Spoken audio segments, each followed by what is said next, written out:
अब ये देखिए हम मना कर कर भाग गए हैं। मैंने कहा मैं नू फाड़ लूँ। ये मोहम्मद जो है ना, ये इसने कुरकुरे मंगाए हैं खुद, और ये चीज़ें मंगाई हैं।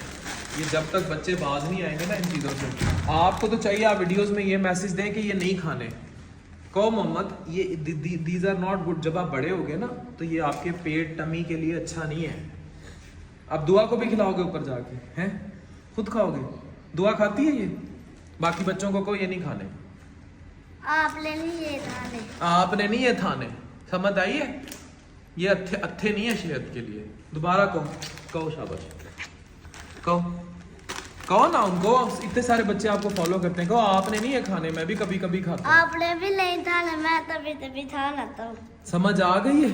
और अच्छा ये इतना प्यारा बच्चा है और ये इतना स्वीट बोलता है। मैं इसके साथ यूजुअली बात ही ऐसे करता हूँ थथला के, मतलब मेरी एक हैबिट बन गई है। लेकिन ये प्यारा बहुत है। एक दफा फिर कहो आपने नहीं ये खाने।